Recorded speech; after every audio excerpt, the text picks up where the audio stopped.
Cameroon, Bandung, Africa, Bandung, to the world, Bandung.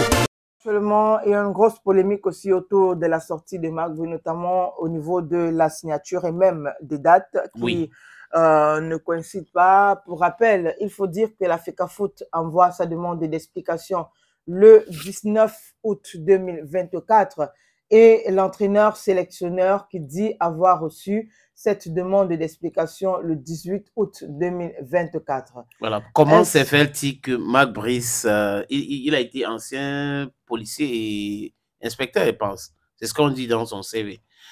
Peut dire qu'il a reçu un document un jour avant qu'on envoie le document.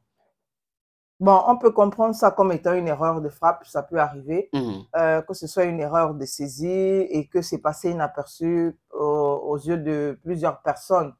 Aux yeux de plusieurs, non, aux yeux de Marc Bry, peut-être pas bon, plusieurs aux yeux de Marc Bry, peut-être. C'est lui qui répond. Je suis d'accord que c'est lui qui répond, mais maintenant, il peut avoir, après avoir rédigé son texte, que ça passe à la saisie. Non seulement ça passe inaperçu sous ses yeux, ça passe inaperçu sous les yeux de la secrétaire, ça passe inaperçu, je sais pas, à une tierce personne. Attends, donc vous écrivez votre demande d'explication, vous donnez aux gens avant d'envoyer à ton chef, c'est ça?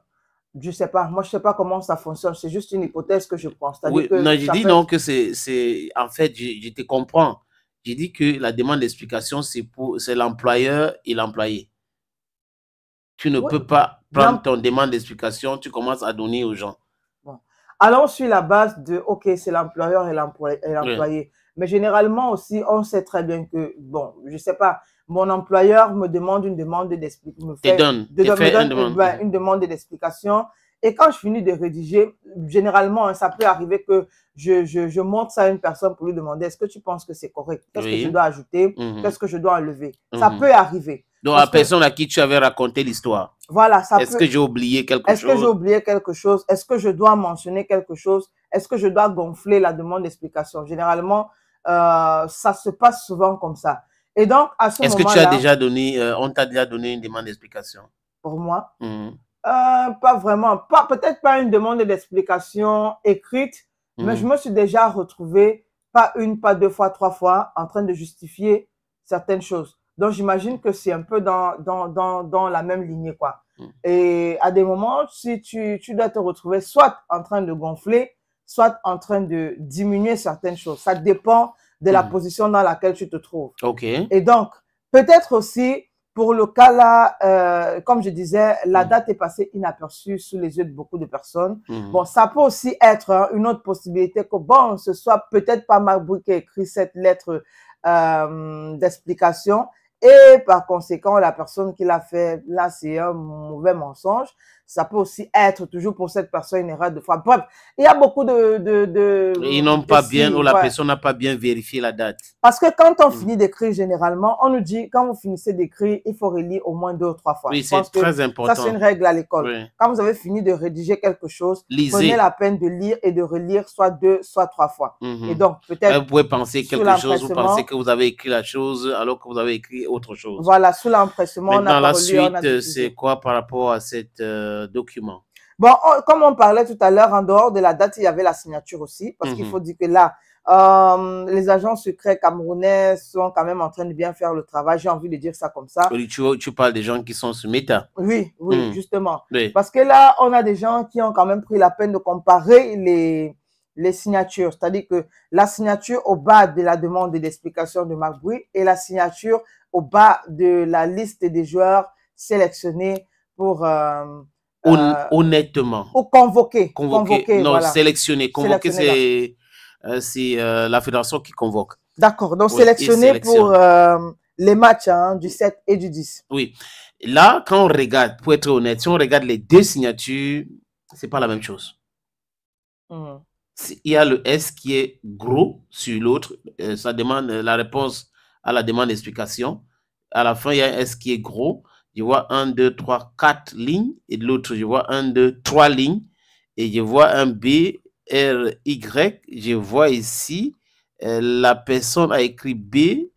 Et son Y, c'est plutôt une espèce de P. Donc, la personne n'a pas vu que c'est Marc Bry. Donc, il écrit Marc Bry avec sa signature.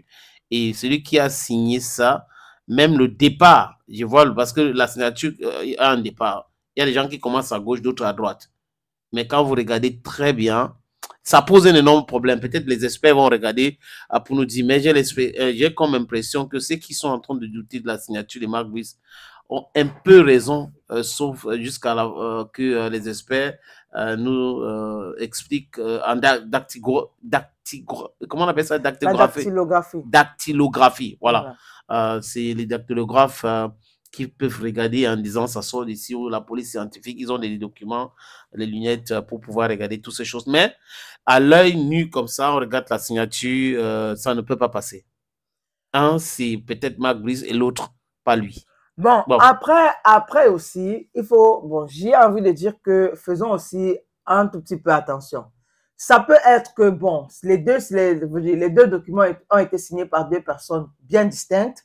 Ça peut être que les deux documents ont été signés par la même personne. Et à ce moment-là, je pense que le coach devrait faire très attention. Quand on atteint un certain niveau, un certain statut, un certain rang dans la société, et qu'on est appelé à signer des documents assez délicats, il faut faire attention avec sa signature. Je connais des personnes qui ont 2, 3, 4, 5 signatures, par exemple. Oui, non, mais on est en train de parler de quelque chose de sérieux. Justement, c'est ce que je dis. Il ne peut pas avoir 26 ans de carrière et il a été policier pour avoir 1000 signatures. Là, c'est incohérent. On parle d'un document que tu viens d'envoyer à la fédération le 18. Je crois, le document pour les joueurs sélectionnés, avec une signature. Et une autre, la fédération a encore d'autres signatures. C'est la même chose avec le document des joueurs sélectionnés. Et la réponse à ta demande d'explication, c'est une autre signature qui n'a rien à voir avec tous les autres signatures. Ça pose un problème. Je suis d'accord. Et c'est ce que je suis en train de dire, que quand on a atteint un certain standing, on doit faire attention. Peut-être lui, je ne sais pas, je ne veux pas dire que ce sont ses signatures, je ne peux non plus dire que ce ne sont pas ses signatures, mais toujours est-il que quand on a atteint un certain standing et qu'on est appelé à se frotter à certains documents, j'ai envie de dire délicats, on doit faire attention avec la signature et avec ce qu'on dit. Ça peut arriver Gaël, je ne pense, cette prudence-là, je suis d'accord avec toi, mais quand on parle des documents officiels, où on rejette, on rejette. Si la signature n'est pas ta signature, on rejette tout simplement. C'est comme si tu es en train de vouloir déposer un document quelque part et tu as déjà déposé des documents et tu donnes un autre document. Je me rappelle une fois où il y avait un document à l'aéroport et le policier a regardé. Si je ne rentrais pas au Cameroun, on devait m'arrêter parce que quelque part, les gens ont fraudé la signature. Donc, la signature, c'est l'identité de la personne. Il ne faut pas, on ne peut pas venir dire qu'il faut faire très attention. Non, la personne sait de quoi il est question. Donc, si ce n'est pas lui qui a signé, ce n'est pas lui qui a signé. Je pense honnêtement maintenant. Bon, et partons sur la base, imaginons le cas où c'est lui qui a signé, mais il veut jouer les malins. Pourquoi? Je sais pas. Je sais pas, il y a trop de... C'est de l'imposture, donc. C'est de l'imposture. Il y a trop de pièges dans toute cette histoire. Non, c'est de l'imposture. Si tu as signé un document et que tu es en train de signer pour piéger des gens, ça s'appelle comment? Non, comme tu l'as dit, l'imposture. Mais voilà. Maintenant, allez savoir, parce qu'il faudrait pas aussi... Je sais pas, mais il faudrait pas forcément dire qu'il y a deux personnes. C'est vrai que tout ça, ce sont des éventualités, mais bon... j'ai l'impression que je ne sais pas. J'ai l'impression que cette histoire de signature, c'est un peu fait exprès. Non, moi, je ne veux pas entrer dans les polémiques de qui a raison, qui a tort. Je suis devant un élément, n'est-ce pas?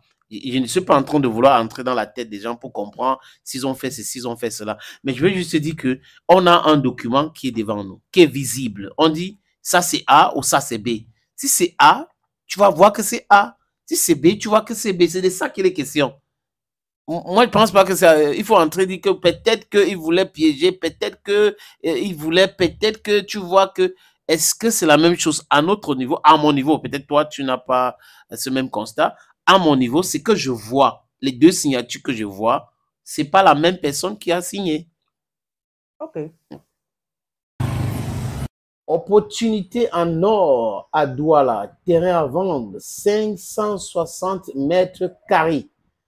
Vous voulez construire un centre commercial, un hôtel, vous voulez construire votre propre maison à vous, vous voulez ouvrir une station de service, c'est à vendre les amis. Je répète encore, c'est à vendre, ce terrain. Voilà donc l'opportunité que je vous présente là. C'est 560 mètres carrés, je répète. Et le terrain est titré. Nous allons vous laisser le temps de vérifier, parce que c'est très important. Donc, ce n'est pas le genre de terrain où il y a un problème. Non, non, non. C'est en plan Bonapeuso, à côté de la route. La route ceinture ce terrain. D'un côté, il y a une route en pavé. De l'autre côté, c'est une autre route bitumée. C'est abordable le prix, hein, donc on peut discuter du prix. Si vous êtes intéressé, appelez-moi à travers les 2 numéros que vous voyez à l'écran là, 6 80 87 37 37 ou le 6 96 17 60 34. Et les numéros, le premier numéro passe sur WhatsApp, donc vous pouvez nous envoyer un WhatsApp ou vous nous appelez simplement. Et l'autre numéro, c'est uniquement par appel simple, les amis. Donc, voilà donc cette opportunité que j'ai décidé de partager avec vous. Contactez-moi si vous êtes intéressé.